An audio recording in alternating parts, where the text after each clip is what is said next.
महिलाओं के हित में ऐतिहासिक निर्णय लिया गया है। लंबी कानूनी लड़ाई के बाद महिला ऑफिसर्स को सेना में परमानेंट कमीशन का रास्ता साफ हो गया है। भारत में महिलाएं सेना में शामिल हो तो सकती थी, लेकिन उन्हें परमानेंट कमीशन नहीं मिलता था और इसलिए उन्हें 14 साल बाद रिटायर कर दिया जाता था। लेकिन अब यह बदलने वाला है।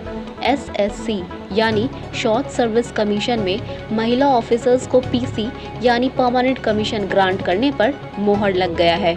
अब महिलाएं रिटायरमेंट की उम्र तक सेना में काम कर सकती हैं और अगर वे चाहें तो पहले भी नौकरी से इस्तीफा दे सकती हैं। परमानेंट कमीशन के बाद महिला ऑफिसर्स पेंशन की भी हकदार हो जाएंगी।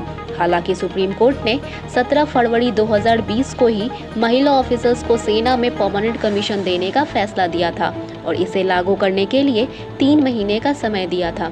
लेकिन जब 5 महीने बाद भी इसे लागू नहीं किया गया, तब सुप्रीम कोर्ट ने 7 जुलाई 2020 को फिर से आदेश देते हुए कहा कि इसे 1 महीने के अंदर लागू किया जाए। हालांकि सरकार ने कोरोना के कारण इसे लागू करने के लिए 6 महीने का समय और मांगा था, लेकिन सुप्रीम कोर्ट ने यह दलील नहीं मानी और अब 23 जुलाई 2020 रक्षा मंत्रालय द्वारा इसे मंजूरी दे दी गई है।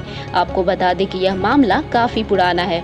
17 साल पहले यानी 2003 में बबीता पूनिया पहली महिला वकील थी जिन्होंने दिल्ली हाई कोर्ट में इस मामले में याचिका दायर की थी। उनके बाद 9 महिला अफसरों ने 2009 तक हाई कोर्ट में इसी मुद्दे पर अलग अलग याचिकाएं दायर की। 2010 में दिल्ली हाई कोर्ट ने इन याचिकाओं पर फैसला सुनाया और महिलाओं को सेना में परमानेंट कमीशन देने का आदेश दिया। हाई कोर्ट ने कहा कि यह साफ किया जाता है कि जो महिला अफसर रिटायरमेंट की उम्र तक नहीं पहुंची है, उन्हें प्रमोशन जैसा लाभ भी दिया जाए। हम महिलाओं पर कोई एहसान नहीं कर रहे, हम उन्हें उनके संवैधानिक अधिकार दिला रहे हैं। सुप्रीम कोर्ट ने भी 2 सितंबर 2011 को यह बता दिया था कि हाई कोर्ट के इस फैसले पर कोई रोक नहीं लगेगा, लेकिन केंद्र सरकार द्वारा इस फैसले को लागू करने की जगह मई 2019 में सुप्रीम कोर्ट में हलफनामा लगाई और कहा कि 14 वर्ष से कम सर्विस वाली महिला अफसर को ही परमानेंट कमीशन दिया जाए। 14 से 20 साल तक महिला अफसर को बिना परमानेंट कमीशन के सेवा का मौका दिया जाए और 20 साल की सर्विस के बाद उन्हें पेंशन बेनिफिट के साथ रिटायर कर दिया जाए। मतलब केंद्र सरकार महिला ऑफिसर्स के परमानेंट कमीशन होने के खिलाफ थी।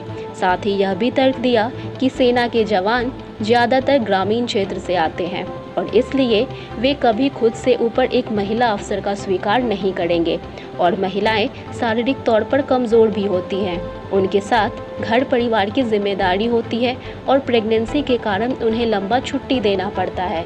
लेकिन 7 फरवरी 2020 को supreme court justice DY Chandrachud Singh ने इन दलीलों को बेहद पिछड़ा हुआ बताया और कहा कि सेना को उन सभी महिला अफसर को परमानेंट कमीशन देना होगा जो इसकी इच्छुक है और कहा कि महिलाओं को परमानेंट कमीशन से इनकार का कोई कारण नहीं है। साथ ही कमांड पोस्ट के लिए भी महिलाओं को योग्य बताया। सुप्रीम कोर्ट ने कहा कि शारीरिक सीमाओं और सामाजिक मानदंडों के चलते महिला ऑफिसर्स को परमानेंट कमीशन नहीं देने की केंद्र की दलील परेशान कर देने वाली है। ऐसी दलीलों को कतई मंजूर नहीं किया जा सकता। साथ ही यह भी कहा कि सरकार को भेदभाव खत्म करने के लिए मानसिकता बदलने की ज़रूरत है। सुप्रीम कोर्ट ने 3 महीने के अंदर इसे लागू करने का फैसला दिया था, जो रक्षा मंत्रालय द्वारा अब लागू किया गया है। हालांकि अभी भी महिला ऑफिसर्स को युद्ध के लिए नियुक्ति नहीं मिली है। सुप्रीम कोर्ट ने इसका फैसला सरकार और सेना को सौंप दी है।